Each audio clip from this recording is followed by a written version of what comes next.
Hi, and welcome to Source Seers. I'm Love. And I'm Tylynn. We're two Los Angeles-based witches who were brought together by fate with one mission. To translate wisdom from Source and provide spiritual knowledge for the collective. We're here to explore psychic stories, pop culture predictions, trauma healing, ancient knowledge, astrology, tarot, and so much more. Source Seers is here to shine the spotlight on how the mystical realms are interwoven into the very fabric of our everyday lives. Yeah!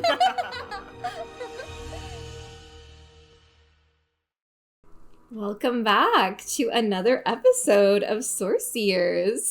Yes, I'm Love, and I'm Tylynn.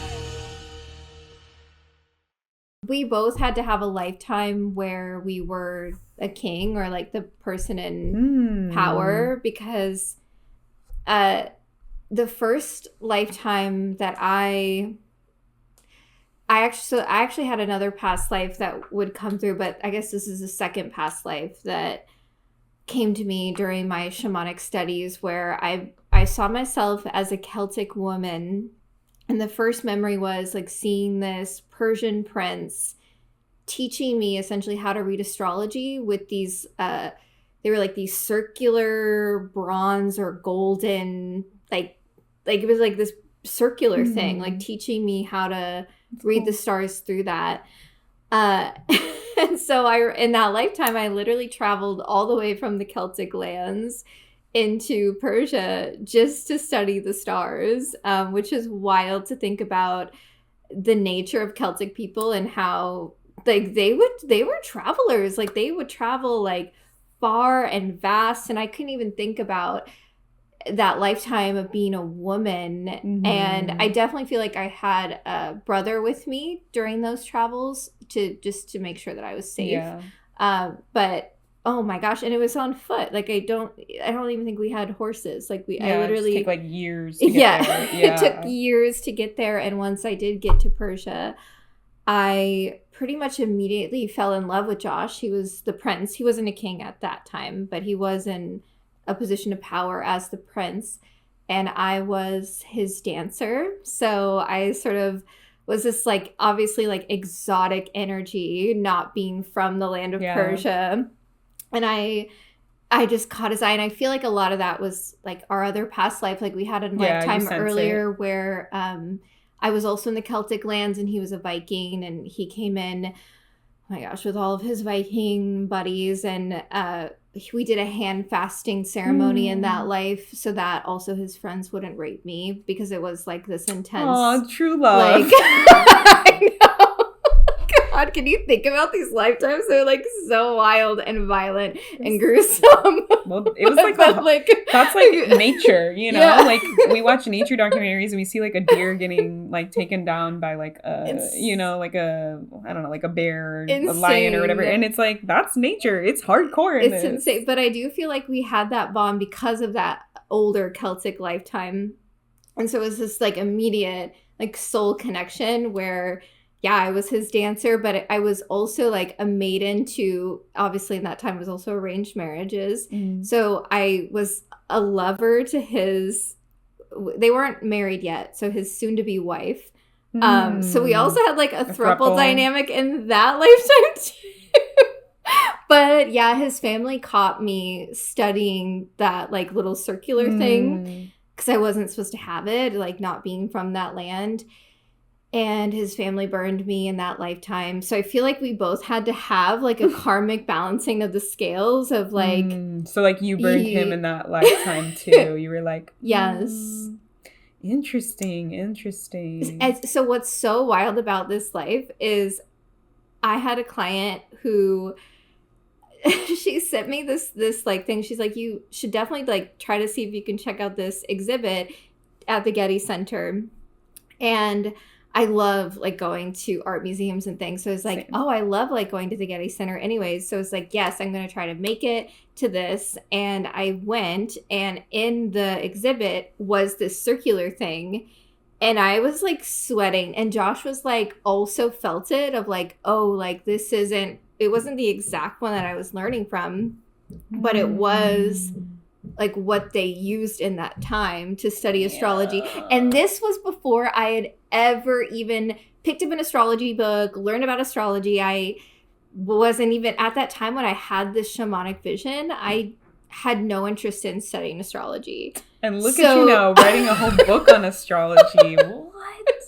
Isn't that wild? I bet that Celtic version of you is like, hell yeah. Like, I walked all the way over there so you could learn this, you know?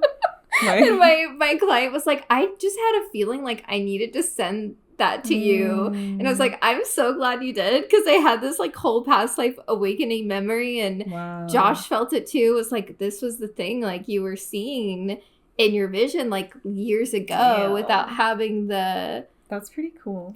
correlation.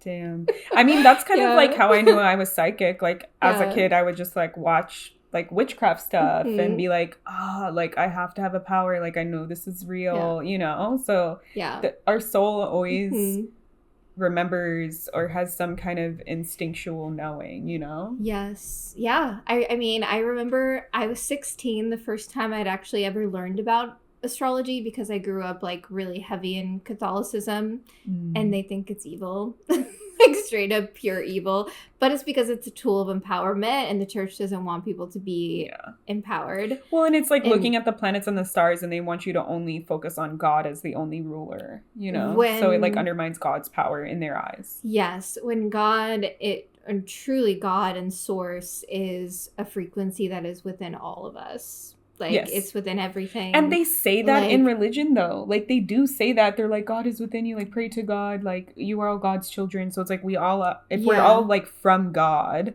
then we must have some element of God in us. But then they, like, don't, they kind of just, like, sweep that to the side. You know, it's like they pull it when it works. Well, I think that was something that was in the Book of Thomas that they purposely took out of the Bible. That there was a line in there about how, like, yes, God's source is within you, and they took that out so that people would continue to go to church and like give their power to church as like this space where God is. Yeah.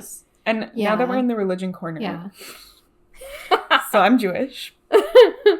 My favorite thing to say is that Catholicism and Christianity subsequently after are fan fictions of Judaism, because 100%. the Torah is the quote unquote Old Testament. Yes. And in Judaism, we use astrology. Yes. Like our Jewish calendar follows the phases of the moon. There is a thing called Rosh Chodesh, which is a women's circle that women are supposed to gather around like full and new moons. It's like literally like in our religion. That's so powerful. And I feel like our modern society, we're missing that as like the deep connection to one another, like in those circle spaces. Yeah. Yeah. And it's like, to me, the fact that they have like women meeting under the moon cycles, and then like people's like menstrual cycle like matches up with that. Like to me, that is just like a whole thing. And like our calendar is based off like nature and the phases of the moon. And like there is so each month has like zodiacal like associations, like, but they have like their own names for the month, and like the energies are like slightly interpreted differently. But yeah, it is in there, and there's a lot of that, I will say, because of Christianity and Catholicism. A lot of that stuff has been suppressed in Judaism because of the fear from the persecution. So like and Judaism is a matrilineal religion, meaning like if your mother is Jewish, you are considered Jewish. Yet because of the threat of like Catholicism and Christianity in more modern times, they assimilated to a more Christian and Catholic. Like you can see it like in the art and different things, like you can see where the assimilation happens. They removed a lot of the power of like the magic that there's like certain women in the history in the Torah, like Miriam and things like that are kind of like erased from it because of the assimilation. That actually, like when we were wandering like for Passover in the desert for 40 years, there like were key women that used their magic to help us survive, and they like they don't talk about that. And that's stuff that's in Kabbalah and in Jewish mysticism. And it's not really like, even in Judaism now, because of all of the history, like many rabbis for many years, like, condemned Kabbalah. They don't let you learn it. They don't let you teach it. They don't, like, there's a lot of distance. Like, we don't even know that most modern magic as Jewish people is stolen from Kabbalah. Yes. It's stolen from Jewish mysticism, but we don't even know that it's stolen from us because we don't even have the ability to learn about it and to study it and to practice it. When really, if you go to the root word of Kabbalah, it translates to receive. And so that is a frequency, yes, that we are all of humanity is meant to receive in a way that honors the tradition, in a way that is sacred to the experience, right? Yeah. Instead of taking it and then putting it into your own agenda, right? It's like honoring the lineage. Yeah. And it's absolutely horrifying to witness how the Bible and religion in general treats women. Like, learning about Mary Magdalene, I'm like, this is absolutely insane that y'all are just out here calling her a whore and a prostitute when she was a powerful healer. Mm-hmm. And a lot of these women But that's like a smear campaign, right? They're removing their credibility and their power. Yeah. That's all they're doing. Yeah. Which we've seen that, like, in Judaism. We've seen it, like, it's historical. Yeah. No, the real roots of Judaism, like, that is the real energy. Anyone listening, Sorcerers, like, I would love to do episodes where we break down, like, the Tree of Life, and we break down, like, I can wear my Tree of Life sweater. The 4 emanations. Like, they talk about the 4 worlds here. I mean, it's obviously something that I wasn't born into. I was definitely, like, born into.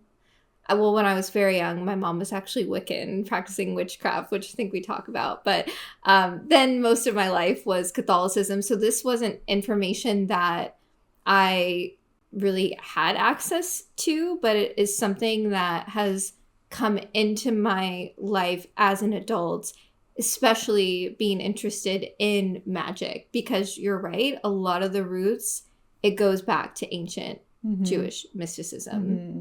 To that area of the world. Yeah.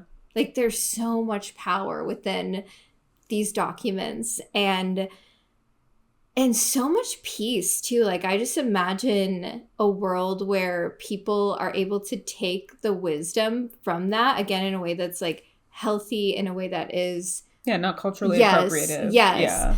Yeah. And utilize that as, like, a foundation for, like, the experience of life. Like, it really does break down these things in a way that is, like, so beautiful and so practical. Like, and I do feel like my soul has been studying the Kabbalah and Jewish mysticism for many, many lifetimes, even, like, in the Spanish king life, even as implementing Christianity and Catholicism. Yeah. Well, that's, like, people argue the origins of Kabbalah is from the Spanish Inquisition, when the Jews, like, not the Spanish Inquisition, when the Jews, like, had the diaspora and they went from, like, Rome to, like, Spain, and then there was the Spanish Inquisition, they had to hide and stuff. Yeah. So it's not confirmed when and where the texts from Kabbalah exist, but it's around that time that you were a king, and in that time period that they suppose that it came from. Yes. So. I know I studied, I saw it, and when I opened my records, like, that's what I was studying. Yeah. So it's, like, it's real wisdom though. And the Kabbalah, it's interesting, like, there's lore around it that it was said that it was gifted to Adam and Eve by Archangel Raziel. But actually, in meditation, I do feel like it was something that the world had access to even before the said times of Adam and Eve, because we do have more ancient cultures on the planet that have just been completely wiped out throughout history. So we can do a whole episode, I think, that's on true. that. Yeah, Judaism is not the first peoples, Yeah. Like, well, it was all gifted from, like, the times of Atlantis and, like, all, these more ancient times that have just been completely buried throughout history. So yeah, like that's also a whole other episode we can do a deep dive into. Yeah, and Atlantis is kind of like supposed to be like that piece of land in between Spain and Africa. So it's like sort of around there too. I was literally researching that yesterday because I was looking up Lemuria because there's a lot of things I've been learning about like racist undertones about Lemuria. And so then I was like, how are Lemurian crystals? Because Lemurian crystals are supposed to only be from Brazil. Yeah. But then Lemuria is supposed to allegedly be from a landmass that connected Africa, India, and Australia. So it's like different part of the world. Yeah, it's like a whole thing. I don't think the Lemurian crystals are related to Lemuria based off of the information that I have read. There is like some woman that coined the term and people like listen to her. But yeah, it's a whole thing. But that's interesting, like the Atlantis. I don't know. I was just thinking, like, if it was around Africa, like, it makes sense why Black people are so magical. I know that might be, like, a weird statement to say, but, like, every cool trend, everything that's, like, really awesome, well, it's really the land of the mother. It's, like, where... And as I was reading that, people were saying, like, everyone says Africa, and then some people were saying, like, it would have been more in India where, like, the root of all civilization comes from. So there's, like, debates on that, too, which I find really fascinating. Because when we experience, like, spiritual information and New Age spirituality, it's always good to look it up to use your discernment. Yeah. So it's like, I use Lemurian crystals. Like, I've heard of Lemuria. I've heard of Atlantis. Like, and now I'm hearing new information about it. So I want to research and make sure I'm not perpetuating, like, harmful cycles and things like that. So, although we did open my records when we were deciding, like, should we do a podcast? And, oh my God, that lifetime that we had together. Yes. I forgot about that. It was either Atlantis or Lemuria, but I remember so vividly, like, we were both... Like, I don't think I've been in Atlantis. Yeah, it felt like Lemuria. We were both... It looked very, like plainsy, like a plane to me. Yeah. So it could have been in that area. I don't know. Yeah, but I had a premonition that I felt it in that life. Like, something's going to happen and this land's going to be destroyed and we have to leave. That makes... oh my God. And you were like, you had more sway over the community than I did. Yeah, my loud mouth. You were like, we're not leaving. We're fighting. And I was like, we have to leave. Like, we're all going to die. I was willing to fight and die for my land. And the record's like this heavy feeling over my body of like, okay, now I have to grapple with, I know I'm going to die. And I just have to sit with this. Like, yeah, I'm just trying. Because like, so the racist information that I read is like, there were some in like 1860s is when they started talking about Lemuria. And it was just like scientists that were like, I think that when they were looking at like the theory of Pangea, how they were all connected, it actually stems from like lemurs. So they were trying to figure out why there were so many lemurs in Madagascar and only a few in other places. And so this scientist said like Lemuria used to be like a landmass that connected these two. And like that's how the lemurs like came over there to Madagascar. And then like the landmass went away for whatever, as like the earth was like changing into the shape that we know it as now. And that's supposed to be like 84 million years ago or something like that. But then it doesn't make sense because lemurs came into the earth around like 54 million years ago. So then they like kind of debunked like his theories about it. Yeah. So it's like, I don't know where Lemuria, and then the Nazis got a hold of it. And then they tied like Lemuria to, they're supposed to be like in eugenics, which is highly racist. They tied like the 7 races that existed, and one of the races of people came from Lemuria, and they said that like the highly intelligent like people came from Lemuria. And it's a very racist thing to say like, oh, if you came from, your skin color is this, you're part of this like race that's like highly intelligent, like that type of thing. And then Helena Blavatsky is the one who kind of like popularized that, and she's part of the Theosophists, and she was known as like a very big like psychic medium, but also proven to be a fake at the same time. So like you know? Yeah. And the Theosophists are the ones that stole Kabbalah and like popularized it and like just put it everywhere and just stole from like other like people of color, like India. They were rich and they traveled there and then they learned how to do like yoga or like chakras and then they came back and they brought it to the US. Yeah. So like now I'm trying to like digest that. But now that you're saying like you think it was Lemuria, I'm like, like how does this like fit in, because people believe like Atlantis exists. Well, some people say the land of Lemuria is around where Hawaii is, and also like other parts of Northern California. Like, they say it's like under Mount Shasta. So then like the thing that they said was like when the land sank, they went through these tunnels and then they live in Mount Shasta. And I was like, that doesn't make sense. How'd you go from Australia over to California? Related to the I Am Church with Saint Germain, which Josh and I were theorizing that Saint Germain is a vampire. Like, I think I've heard that. Like, I feel like I have heard that. Like, I don't know how I feel about Lemurians actually still being in Mount Shasta. Yeah, like, so I think that's where it gets like. Yeah. But the other thing that I've seen is another person who does past life regressions. He has like done past life regressions for a lot of people, and he was making a video saying like there's been a lot of lifetimes for his clients that come up where the people used to have like actual like magic powers where they could like beam stuff out of their hands and their mind and like all that, and that a lot of that died and then it like started to suppress like or like be less in humans. And so like I was thinking about that in tangent with like, because that's kind of what the Atlanteans and the Lemurians were supposed to have been. That I had this really huge fear around taking people into past life regression or hypnosis work for a really long time, and this recording is actually still up, so if y'all want to listen to it, it's on Daniel, the Past Life Regressionist podcast. I think it's called The Time Traveler. So in that podcast, he's sort of guiding me into this like trance state where I go into the root fear of like, why do I feel such a draw to bringing people into regression and hypnosis, but like also a deep fear and resistance to do it. Like it felt like this like attraction, repulsive energy.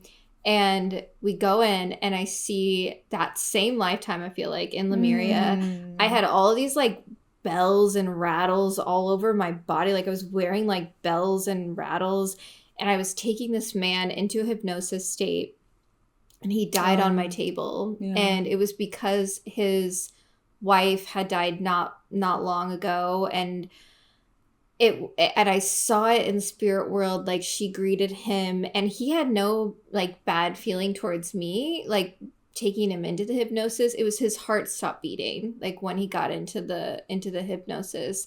But I just took that as like, I'm never doing this hypnosis or like deep subconscious work ever again. And I feel like that was also part of my Saturn return. I have Saturn in the 12th house, understanding like this is the risk, the the responsibility of like guiding, being that Saturnian guide into the realm of the unconscious, but also the release of the fear. I feel like that's a lot of Saturn 12th house energy. And we should probably do a whole episode where we dive into like, if you have Saturn in this house, but I feel like Saturn in the 12th, a lot of it is about releasing these unconscious fears, because a lot of times it's from these past lives. But they say it's a karmic placement, your Saturn placement. But Saturn rejoices in the 12th, so it's also like you're really here to be that figure of authority within the realms of these mystical spaces if you have that placement.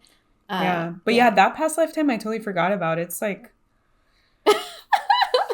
so we went in because we're on this business path together. Like, let's see why. And this whole lifetime, we weren't even looking for that particularly. We were looking to see, like, what do we call this podcast? What do we call the business? Like, we received that name. Also, like, who can help us, too? And who's our guide. Like, a deity or an energy. Which we got it. And so I'm like, are we supposed to say who it is? I don't know. I'm trying to ask right now if we're allowed to say who it is. To be determined. To be determined. And then we started to see, like, why were we brought together? What past life did we have together? And it was like this we left. That's why I don't know if it was Lemuria, because it's like we were part of some village, and both of us were like, we don't agree with whatever is going on, and we created our own. Unless like Lemuria is part of Atlantia or whatever, I don't know. It was during the same time frame, so they were existing together in the same. And the way that I've heard it is like Lemuria was connected to more of like indigenous roots of like this very like community based energy. Yes, that was our vibe. I felt. Yes, Atlantis was more of like innovation. Yes, like they were doing experiments with like and at the end of Atlantis, there's a downfall piece where they got into their ego. So it could have been like it was actually 3 times I think Atlantis. Yeah, so maybe it was like one of those that we came from because I don't feel like I was part of Atlantis, but yeah. So we were in this like plain area, and we were sort of like the leaders, it felt like, but not necessarily like I say what I say goes, because we were very community oriented. Yes. We were just like, we want a different way of living. We're also the source seers. we were the clairvoyant, like oracle type frequency. Yes. Yeah. And like as you said, I get chills too. Yeah. But like yeah, so we both, and then we foresaw that the land was going to be destroyed. And Tylynn was no, I saw it. You didn't want to believe it. You wanted to fight for the land. I thought it could be like we could fight it and it would like we could save the land, or like we could fix it or something. Like I wanted to be like, no, my power is stronger than this thing that's coming, and like if I put all my will and my power into it, then like it will be so. Which is totally the same vibe that I have. Love is like, that's my Aries moon. The other warrior lifetime that you heard about makes so much sense right now. So like Tylynn was like, yo, like I don't know if I should sound the alarm, but like I feel like this is happening. And I was like, no, like we will fight it, we will stop it. And it felt like there's like some like fire that was coming, and then like the ground kind of like collapsed into itself. And so there was a bit of like a struggle between both of us from like what path is the correct path. And the people were looking to us to decide or to give direction. And Tylynn was like, I think we should leave. Like, I think we should pack up and we should leave so we can save all the people. And I was sort of like, if we don't have this space, this land, like, what is it about? Like, we need to fight for our land.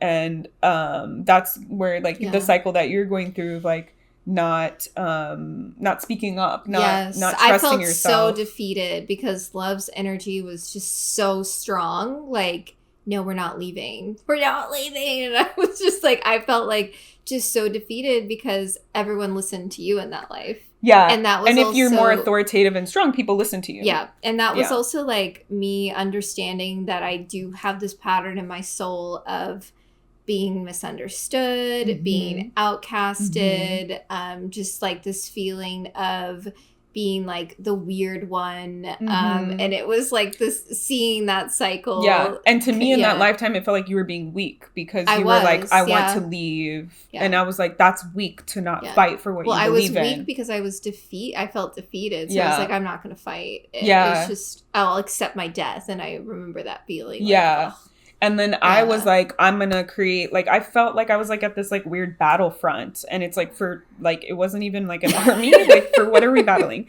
And the forces of nature. That's what we're battling. The audacity that I had is unmatched. It values me in this lifetime in many ways. But I mostly do it internally. Yeah.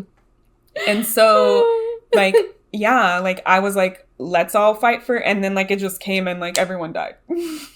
So like that was part of like what we were feeling in this lifetime by coming together, is like shifting the power dynamics and me softening a little and you hardening a little or speaking up a little, you know, like however you want to look at it. And finding our community again, which is all of you listening. Our Cerseiers. Yeah, like we before that thing happened, it was beautiful. Like it felt like everyone trusted everyone knew everyone worked together. There was no qualms. Like we were just like quiet people. It felt like we were just like, we have our space. Yeah. We're gonna live our life. we're good to go. Yeah. Like, it just felt like everyone was taken care of and self-sustaining. Like, it felt truly nice, like very peaceful. Yeah.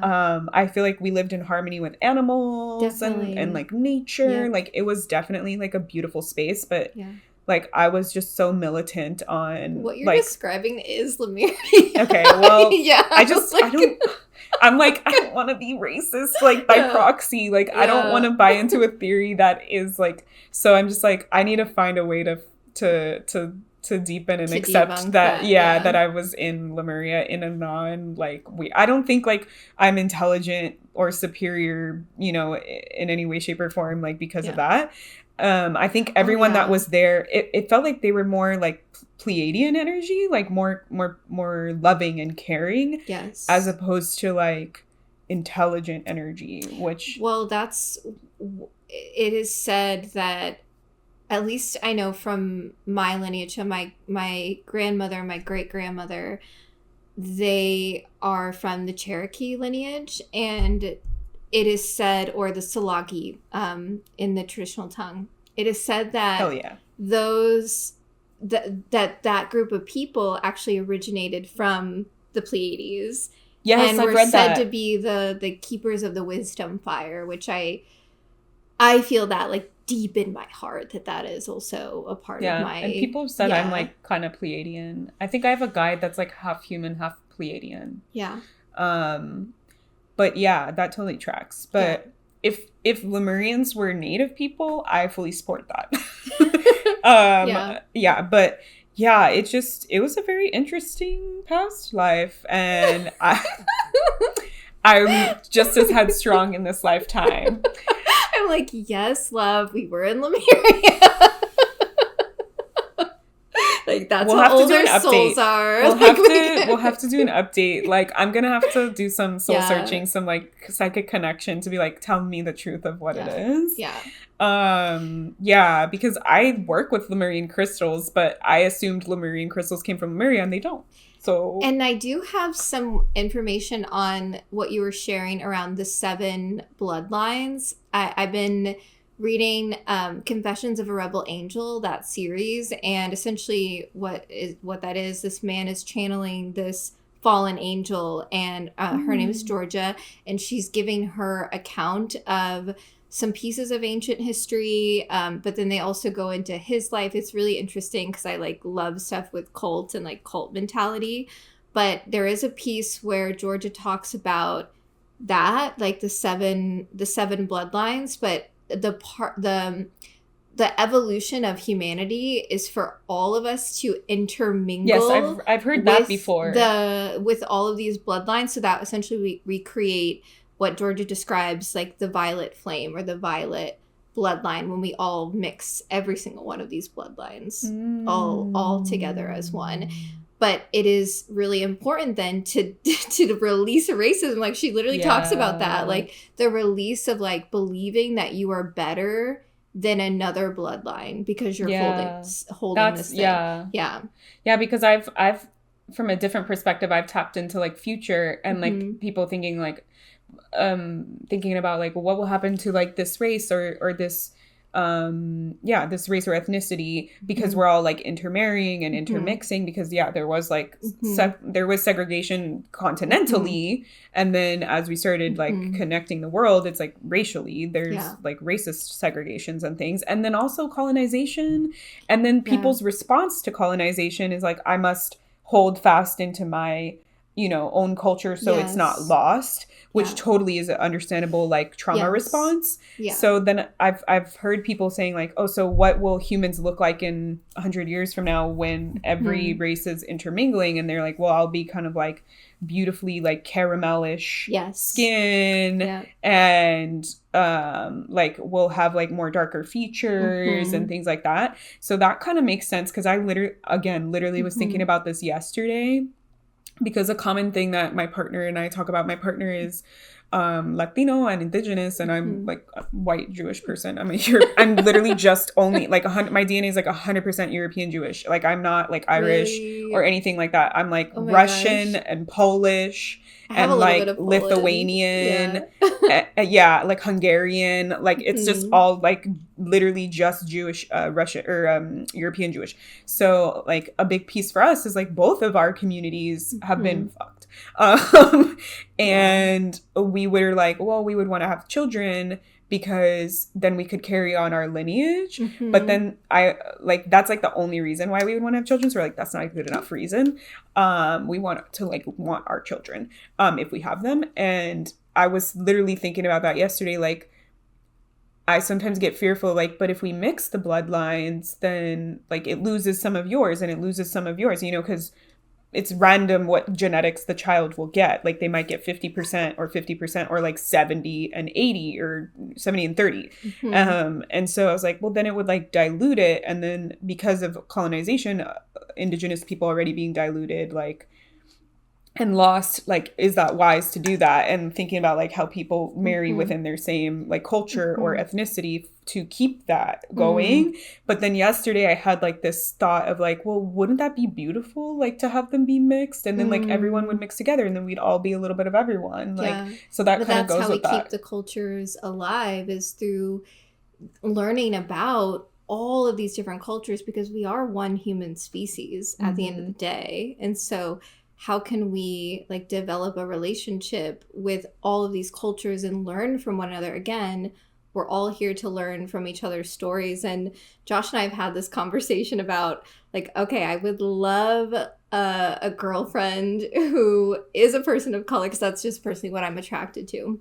And her, if she wants to, have the child with Josh, so that almost like he's like, so you kind of just like want to like cut out the white part of your lineage. I'm like, yeah, I'm okay with that. Like I totally would be okay like not having the baby, but I would be too, like if it comes down to that. But also I would prefer not to.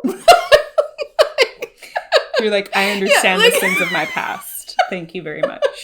Like, oh my gosh, can you imagine though, like Josh with like a gorgeous woman of color? Like, oh my gosh, they would make a cute and Josh is a person of color, for those who also is a person of color who have no idea what Tylynn is saying.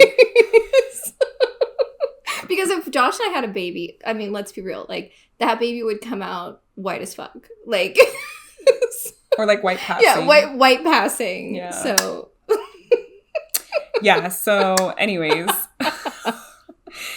Yeah, got to a weird place. Vote. Would you want Tylynn to hold the baby? I'm just kidding. What do you think? Yeah. But yeah, I think that is like a true testament of like when we accept each other, we fully and openly like love and mix together. But yeah, I'm gonna have to think about the Lemurian piece. I'm gonna have to get back to you on that. Let us know your thoughts too. Be like, if you've done research, because I was literally like last night I was like researching like blog after blog after blog, and like that's all there is really blogs. Like there's not, and then they've debunked like the historical pieces from scientists, so it's like there's nothing really to go on there. And I've worked with Lemurian crystals, and there's like the belief that like the lines in them are ladders of information and knowledge, and I use them all the time. Like every time I set up like an altar or like a grid, I mostly just strictly use quartz in all different kinds, and Lemurian quartz is type of quartz. I channel with my Lemurian quartz. Yeah, like I'm always holding it. So yeah, very interesting to me. And they say Lemurian quartz has no geological differences from regular quartz. Yeah, no, it's just what's just inside. The lines and the shape of how it grows and where it grows, specifically in Brazil. Yeah. So yeah, very interesting energies. we went all over the place. Traveled. I have more past lives too we can chat about, but we'll save that for another And maybe we episode. can do like one like live on here, because I haven't like pursued a lot of mine. Yeah. So that could be cool, because I kind of want to. So when I found out like I could be a psychic, I was in a reading with my mentor, a psychic medium, Ambrosia Matthews, and she said, just like as a passing statement, like in your past life, you got in trouble for your psychic gifts, And so you came into this lifetime not being open to them, and you have to choose if you want to pursue them or not. And she was saying I got in trouble for my gifts more in the sense of I spoke about some information and people came for me for it. Not in terms of like gambling or like winning lottery or something like that, like the shady stuff. But it was like what I said, people came for me for, which also tracks speaking the truth. So I kind of would love to like explore that lifetime. Yeah. I don't know if it's like too close, you know, for them to want me to see it, because it hasn't really, at least in my opinion, it hasn't come up. But I feel that a lot of the, now that I'm exploring more past lives, I find, and doing readings for others, because I've done so many past life readings for others, there are little nuggets of pieces, things that you're into, feelings you have, attractions you have that leave the little breadcrumb trail. And I'm pretty sure, like, I feel like in this moment, like Spirit's like, yes, like a lot of the things that you're attracted to will like kind of show that. So I think that there is something in there, but I'm like curious, like how long ago it was, because it seemed like it was like the lifetime right before this one. So it could have been like early 1900s. It could have been 18. I don't know. Like I think it'd be interesting to. We should interview like an Akashic Records keeper. I think like that would be sick on the podcast, because it'd be cool. Like I always think about like what is the average time span that people have in between lifetimes? Is that a thing? Yeah. You know? I feel like it definitely can, because the last lifetime I had, which we can talk about in another episode, I died in like the mid-60s protesting. And I also had a Black girlfriend, like a queer relationship in that life, which Love also saw when we opened my records. But the lifetime before that, I was in Korea, and I died like 3 years old. Like I lived really like young. Yes, and that was like. See, I think what I found is like if you die younger, then you come back faster. I feel, because your soul is like, wait a minute, let me. But I think I had like a big gap because. Yeah. Oh, well, also though, I feel like I also had a lifetime in the 20s too, because I saw myself as a singer in like where they used to have the bars where you, like a speakeasy or something. Yes, I was a singer, and I got put into jail in that life. But I was so tall, like I was like 6'3" or something, and I had like a short bob haircut. I was like, oh my gosh, I can't even imagine like being that tall. Woman? Yeah, I was so tall. So that wasn't. I feel like that. Were you trans? I could have been. I don't know. I feel like them hiring like a 6'3" woman in the 20s seems kind of weird. I was so tall. Like that was the feeling, and that was also a dream that I would have as a recurring dream of being this like really tall woman behind bars. And that's another part of the Saturn in the 12th house. Saturn's a house of imprisonment and like dealing with a past life wound. So like that also, I mean, if you think about the span, like wasn't. Yeah, you could have been like 20s-ish when you were in the 1920s. Yes, because I died young in all of those lives. Like in the 60s, I don't even think I was mid-20s before I died. Like, that would make sense, because if you were like 20 in the 1920s, they would have had to be like, that's only 40 years. Like, you could still be living. And then I think in the 40s or something was when I had died like 3 years old in Korea. So maybe you died in young in the 20s. And died young in the 20s. And then you came back a couple years later. So it wasn't that long of a time gap in between lives. Like it really wasn't. Like I feel like my soul's like. Yeah. Yeah. Yeah, I'm very interested. Like what my last lifetime was. Because the other two that I've explored are like super, super old. I feel like you had like a lifetime in like a mystery school, like the Golden Dawn or something with Aleister Crowley. I don't like, and that's why I feel like you don't like that him. fucking anti-Semitic ass bitch, like fucking racist ass motherfucker. I don't know. I'm getting like weird vibes. Fucking hate that bitch. Fucking hate that bitch. Yeah, we'll do a whole episode on that. I don't let my Aries moon come out in my healing Except practice. for Aleister Crowley. In my regular life, I'm like this all cranky. I'm like saying like you bitch to like the toilet or something, but it's like if you talk to me about that motherfucker. But also Aleister Crowley did pave a way for like the queer community. Like he was Why? Because he let a queer person create the tarot deck? He didn't. Pamela Coleman Smith did. Yeah, but also he was queer. So I don't know. I don't like him. Psychically, by the way. I feel like he wasn't queer. I feel like he was doing magic as a practice for a reason. Because he practiced like left hand, right hand path. When I tap into his energy, it feels very like dark magic. Oh yeah, he got addicted to drugs and he died a sad death by himself, as he should.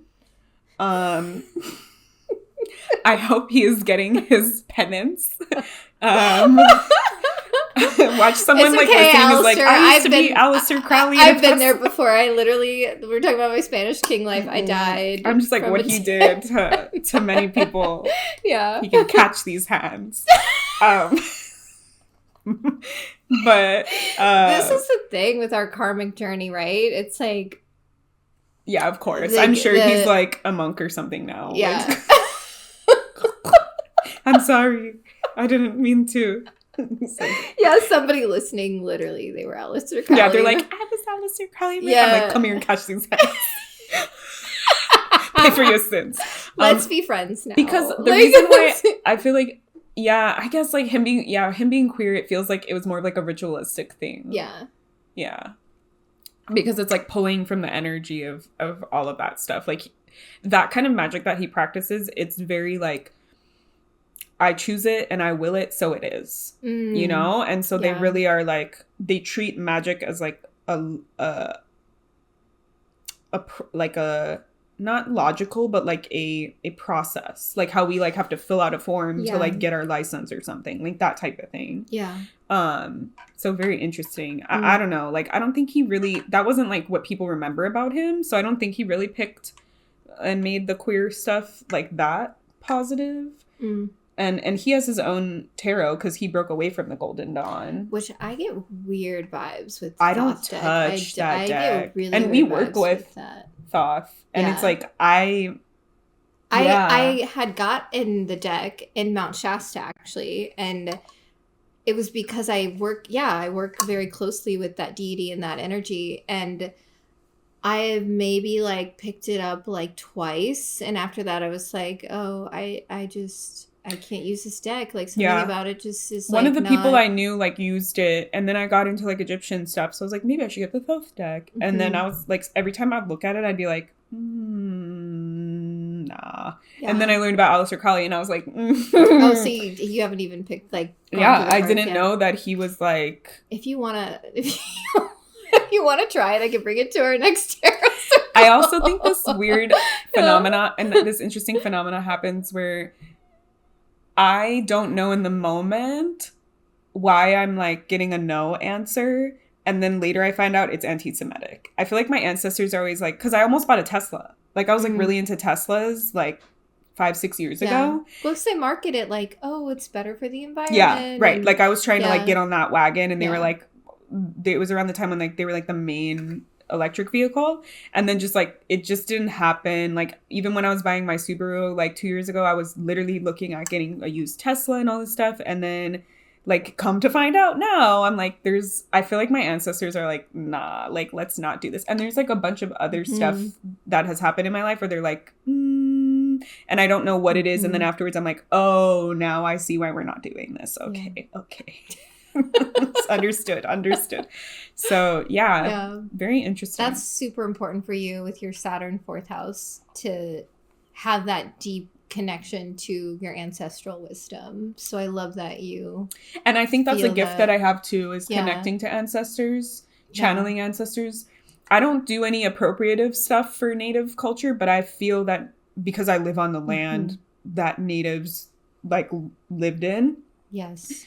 I feel that they give me like knowledge and wisdom, or they talk to me.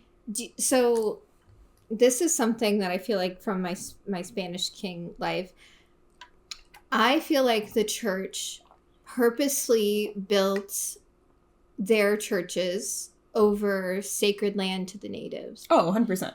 And all the missions and stuff, 100%. Yeah. So, like, where my apartment is, there's literally a church. Like, yes, there is a church next to it. And I feel so strongly that land, it was so sacred to the native people. And you can feel the remnants of it, but that's why it's good energy. But it's tainted. And that's the thing with, like, this unwiring the Catholic agenda of, like, it's so important for us to get this land back, because where they built their churches around America, really a lot of it is on sacred land. Yeah. To the native people. Yeah. Yeah. Yeah. I don't know how. Yeah, the land back piece is gonna be a. I don't know how we're gonna do that. Yeah, like how do we tell all the churches to just leave? Give that land back for the original. Because I could feel that land, like they would do ceremonies. Like it's so just, and I feel it because I'm living on it. Like I have to like intentionally open up to feel it. Yeah. But once I do, I do. So that'll be interesting to do some reconnaissance. Yeah. Interesting. Yeah. I know. Yeah. It also ties into something that happened yesterday. I was driving down Magnolia, and like the witchcraft store that's there. Oh, the Crooked Path? It's right next to a church. Yeah. And I literally drove by and I had the same thought. I was like, I wonder if there's an energy here and why these like both spiritual places are here. So I was like, Yeah. So. I feel like it's something that I knew that was a part of the agenda in like conquering the land, is to like see where the native people do their ceremonies and have their sacred space. Yeah, remove it so they don't have access to it. Yeah. We've seen that in history, like in many things for the natives. Yeah. So it doesn't surprise me. Yeah. I wouldn't put it past them to have that. Because like, why would they pick those spots, right? Like, yeah.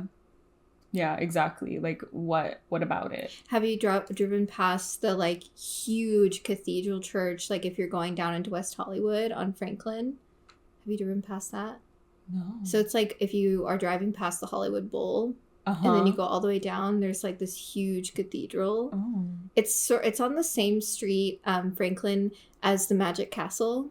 Which I would love to visit one day. So if any of our sorcerers I know someone who's a magician there. Okay, yes. Please get me into the Magic Castle. Oh my gosh. Okay, because every time I would drive past it, there's an owl in the window, and that's one of my power animals. So working Athena energy, working with the owl. And I drive past it like, I've got to get in I'll reach out to him. The Magic Castle, but it's on that same street. That cathedral, like it's like, again, so tainted. I know which one you're talking about. It's on the curve. Yes. It's on the curve. Yes. Like it's like. And they're like LGBTQ friendly. I remember. Like there's power on that land, but it's so tainted. It's like such an interesting like frequency. And like the Magic Castle is like siphoning it. Yes.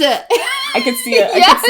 I could see it. Oh my gosh. I'm like so giddy right now. I'm like, this podcast is LA Exposed.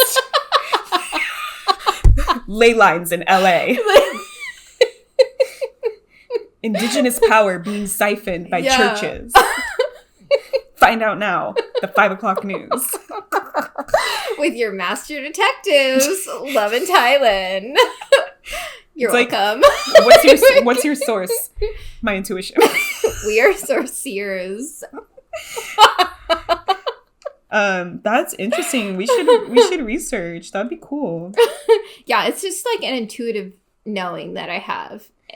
Especially when I see churches that there's intention in their old, like there's intention poured into the church and into the art. It's like, this is like there's just something, it feels so off, but also like you can still feel the undercurrent of, that's how I felt honestly in Sedona. I was there for my sister's wedding, and I felt like the land space was craving the indigenous practices. Like, I could feel this, like, lack in the land of, like, really craving that connection. It was just, like, built over with tourism.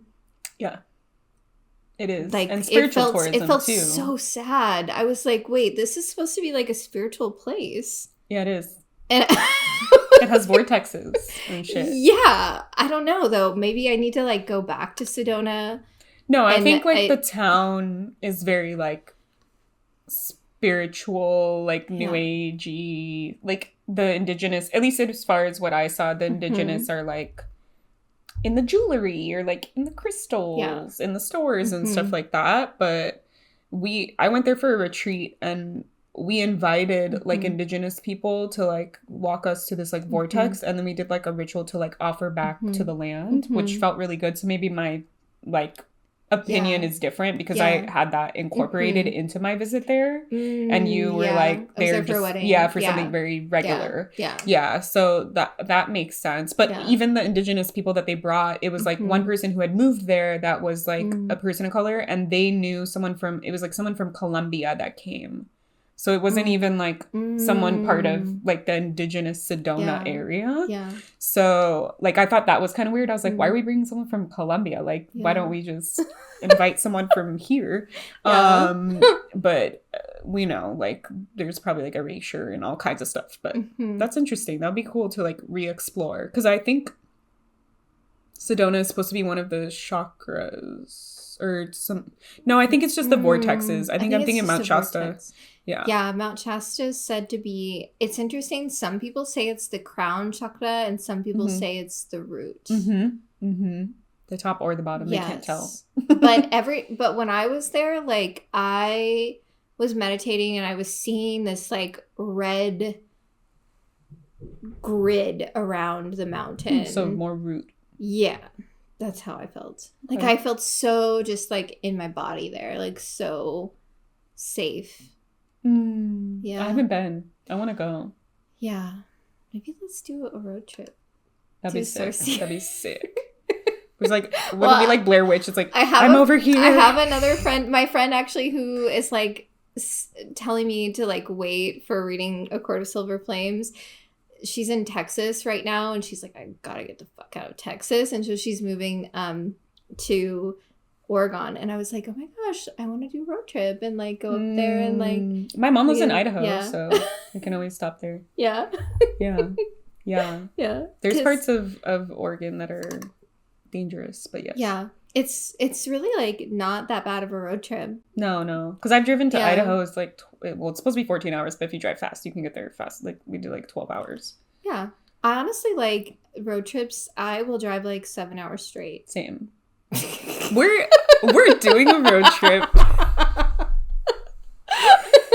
Sorciers on the road. Yeah, well, honestly, the Redwoods for my birthday this past year was. I'm so glad you went. It was really the best place I've ever visited. The Redwoods are that bitch. In the Confessions of a Rebel Angel, Georgia talks about how there's a place in the Redwoods that is like the angelic transport. So it's like where the angels go to be transported into the multidimensional realm. So if they want to visit another planet, they'll go to the Redwoods, and it's like a portal. And I'm like, oh my gosh, you could feel it in the Redwoods. I wonder if it's where the largest one is, the Hyperion, because they like undisclose the location so people don't go and like ruin it. So I wonder if it's like around that area. That would be smart for them to be like, let's put it here where like less humans will be. Exactly. Yeah. And where like all these ancient beings of these trees are. I've just been. Yeah. Fun fact: Bigfoot is supposed to be like the steward of the trees. Like they're supposed to be like the keepers of the trees and stuff. Yeah. And then there's also beliefs that each tree has a fairy that watches over it. Yeah. I believe that. Yeah. I would love to learn more about like Sasquatch energy, because I do definitely feel like that is true. And I do feel like those beings, like they have supported people in trouble. Like they there's an interview I watched with Regina Meredith, and she was interviewing an Indigenous person who was talking about in his lineage, Sasquatch energy is sacred, and so they create time to meditate with these beings and to connect with them, and they are in a way they're shy because they don't want to show up in the human realm unless it's like a dire emergency. So like he was sharing that, you know, there's been experiences of like kids that have gone missing, and or like people in, you know, bad situations, like they might have drowned, or like a rock was gonna fall onto their head, or they were gonna slip, and the Sasquatch would just appear out of thin air. So I feel like they live in like another dimension. Yes, they live in inner Earth. Yes, that's where I've talked to Earth. Yes, and so they would just pop in and support, but then they don't really want to have so that. The theory that I've worked with and seen for myself is like these beings. There's inner Earth beings, and they all used to be like on the outer Earth where we are, and it's like fairies, giants, Sasquatch, dragons. I've seen the dragons a lot in Reiki healing. Dragons, like gnomes, and all those types of like beings, elementals sometimes. And when humans started becoming like the dominant species on the planet, they retreated to inside of the Earth, to inner Earth, and then they like live there away from us, because it's like too, like what we're doing on here is like too much, because they're very energetically sensitive. And I have communicated with a giant before, and like it was very interesting. Like I asked permission to go to inner Earth, and then I brought my like energy there. And it was easier for me to hear them because they were trying to like come here to communicate. And it was like they could only say certain words because the energy was just like too hard to sustain. And so I went in there and like it was like lots of information coming through. So I definitely, it's cool to like understand, or to experience and to learn about them, you know? Yes. Yeah. I love like all the mythical creatures and knowing that like these beings, they are still existing on another realm of like beyond our own human comprehension is, I mean, it's like we as practitioners see that every day with clients. Like we see a client with a fairy guide or an elemental guide or a dragon guide. Like we I work with dragon. Everyone has a dragon and a unicorn, and dragons are for like lower, like 1D, 2D, 3D energies. Like, do you know what your dragon looks like? I don't, but I have. I guess my dragon is black because that's what they're showing me. Yeah, I was getting this like midnight blue, almost like black looking color. Like like I was just seeing like the scales up close, and it was like dark, very dark. Yeah. So that's what my dragon looks like.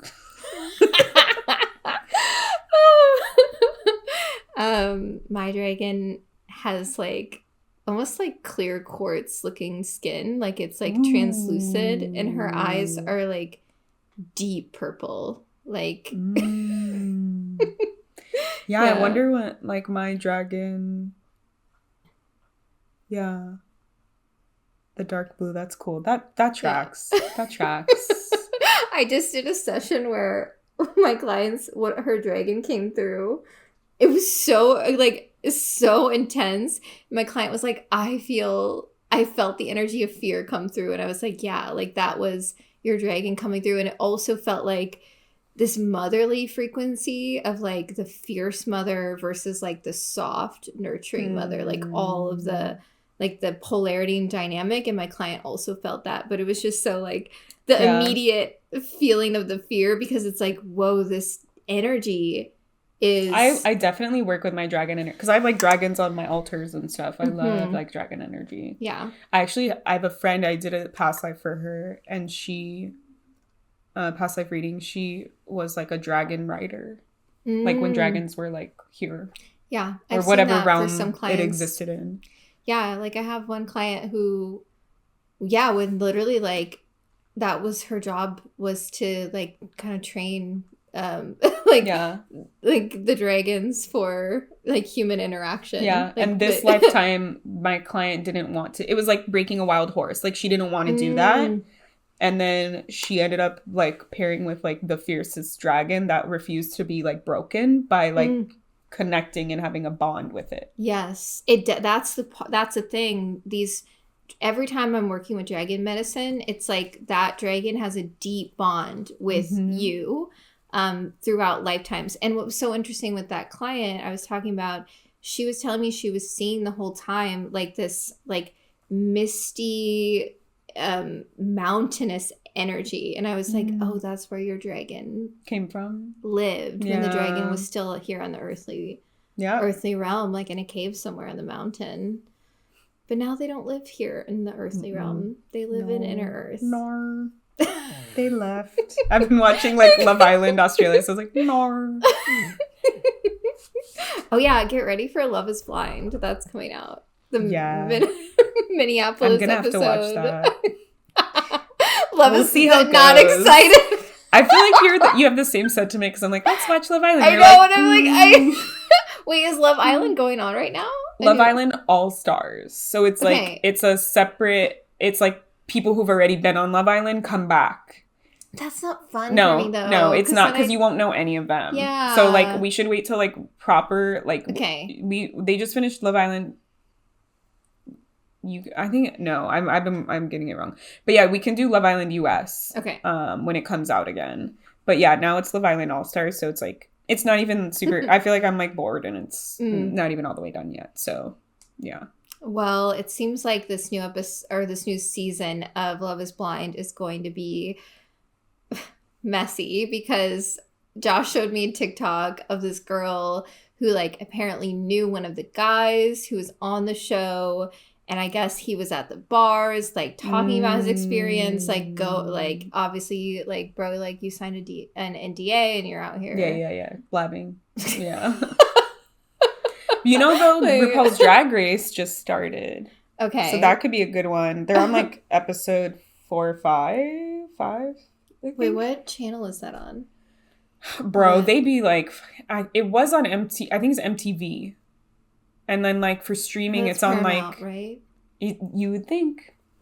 But it used to be... They have older seasons on Paramount. Okay. But the newest season is on freaking, like, Philo.